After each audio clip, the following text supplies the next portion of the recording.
अस्सलाम वालेकुम। चलते फिरते मैं आपको खुशामदीद कहता हूँ। तिजोरी हाइट्स में घर लें और ऐसे कि शानदार घर कि आप लेने के बाद जो है वो सर पकड़ के बैठ जाएंगे।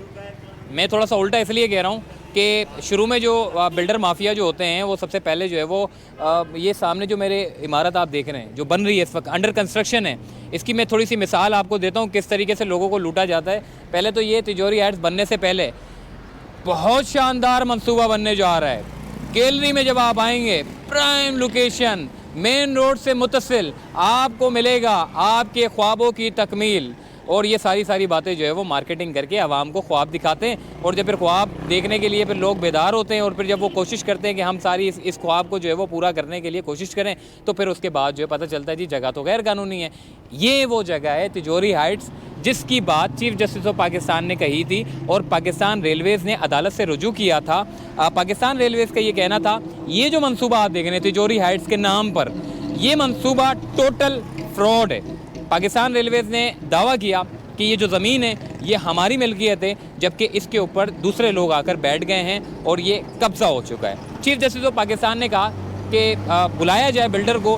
बिल्डर की जानिब से वकील पेश हुआ। वकील ने बड़ा नामवर वकील था, कोई हल्के, क्योंकि आपको पता है जी जब इस प्रोजेक्ट के खाली आप फ्लैट की बारे अगर मिल्कियत के बारे में मैं आपको बताऊँ ना, 3 करोड़ का खाली फ्लैट है 5 कमरे का और 2.5 करोड़ का 4 कमरे का।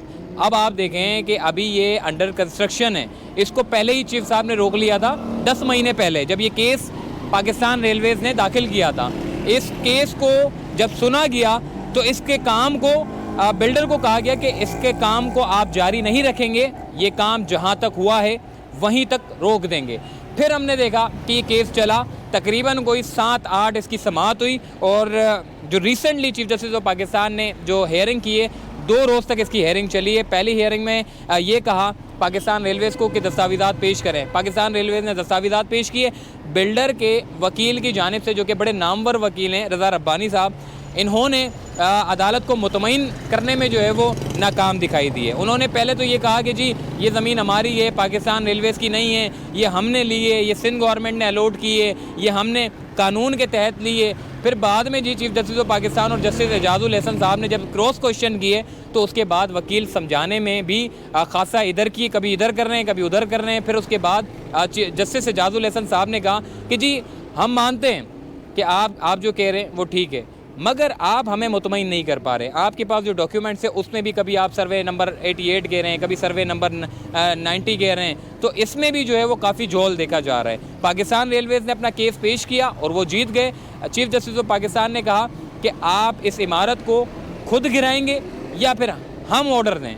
फिर उन्होंने जो है वो 1 दिन का टाइम मांगा। उन्होंने कहा कि हमें 1 दिन की मोहलत दें। रज़ा रब्बानी साहब 1 दिन के बाद दोबारा पेश हुए। उन्होंने कहा कि जी इस बिल्डिंग को जो है वो हम खुद गिराएंगे, हमें 1 माह की मोहलत दे दें और जितना भी रिकॉर्ड है हम सारा निकालना चाहते हैं। चीफ जस्टिस ऑफ पाकिस्तान ने कहा कमिश्नर कराची को निगरानी दे दी है, कहा है कि इनको जितना भी इनका रिकॉर्ड है, जितनी भी इनकी जो ऑफिस का जो सामान है वो सारा ये निकाल लें और 1 महीने के अंदर अंदर इस इमारत को, ये जो आप देख रहे हैं तिजोरी हाइट्स के नाम पर जो 2-3 साल पहले बड़े लोगों को सुहाने ख्वाब दिखाए गए कि जी इसमें फ़्लैट ले लें, ये कर लें, वो कर लें, ये वही बिल्डिंग है जो कि पाकिस्तान रेलवेज़ की ज़मीन है।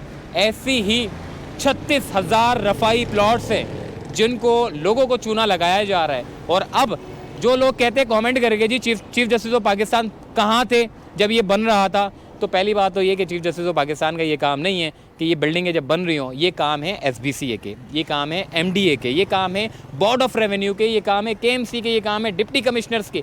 ये तमाम स्टेक होल्डर्स जो बैठे हुए हैं शहरी इदारे, ये उनके काम है। उनकी जगहों पर लोग आकर बैठे हुए हैं। पाकिस्तान रेलवेज़ ने इस केस को जब दायर किया तो हमने देखा कि बड़े वो लोग जो है वो ऐसा लग रहा था कि बड़े मिस्कीन लोग हैं, अपनी ही ज़मीन के लिए अदालतों से उनको रुजू करना पड़ रहा है। यकीनन पाकिस्तान रेलवेज़ का भी इसमें कोई खासा अहम किरदार नहीं है, क्योंकि उन्होंने भी अपनी ज़मीनों को लावारिस छोड़ दिया। जब कराची सर्कुलर रेलवे की जो मंसूबा था जब वो बंद किया गया तो उसके बाद हमने देखा कि उनकी ज़मीनों पर कब्ज़े होना शुरू हो गए और बड़े बड़े मंसूबे बनना शुरू हो गए। और अब पाकिस्तान रेलवेज़ की जो जगह हैं उनको वागुजार करने का अमल शुरू हो गया है और दूसरा ये जो लोग काबिज़ थे उनको भी हटाने का अमल जो है वो शुरू कर दिया गया है। तो आइए मज़ीद आगे चलते हैं।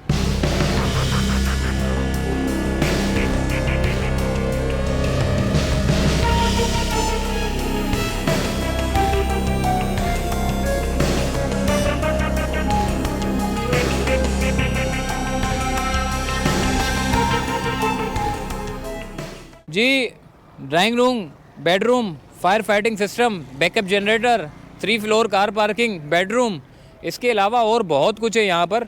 मगर लेने से पहले ख्याल रखिएगा कि ये जगह जो है वो कानूनी है भी या नहीं, क्योंकि हम अक्सर इदारों को तो कोताही करते हैं लेकिन हम अपने अंदर जानने की कोशिश नहीं करते। अगर आप सरमाया लगा रहे हैं तो कम से कम आप अपनी चीज़ों को खुद से इन्वेस्टिगेशन करें कि क्या ये जगह लीगल भी है या नहीं है। अब एसबीसी और एमडीए और बोर्ड ऑफ रेवेन्यू को भी थोड़ा सा डंडा सर्विस की ज़रूरत है, क्योंकि उनकी वजह से तमाम मुतासरीन फंस जाते हैं, अपना सरमाया लगा देते हैं और सरमाया लगाने के बाद जो है वो पता चलता है कि सुप्रीम कोर्ट ने अहकाम दे दिए गैर कानूनी, इसको गिरा दें।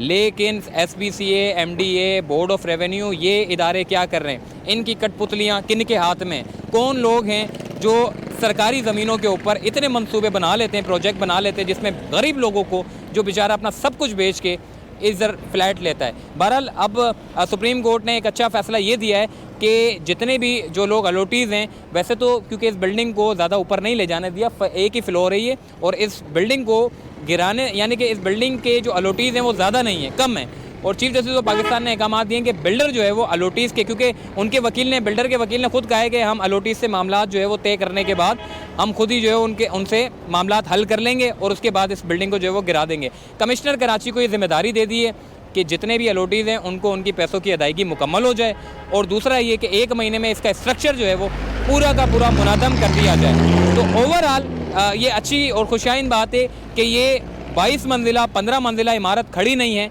इसमें रिहायशी लोग आए नहीं हैं और लोगों ने अपना सरमाया लगाया नहीं है। इससे पहले ही चीफ जस्टिस ऑफ पाकिस्तान ने जो है वो इस इमारत को गिराने के जो है वो अहकाम दे दिए हैं, और तिजोरी हाइट्स जो कि कराची सर्कुलर रेलवे की ज़मीन है और उसको उनके हवाले करने का कहा गया है।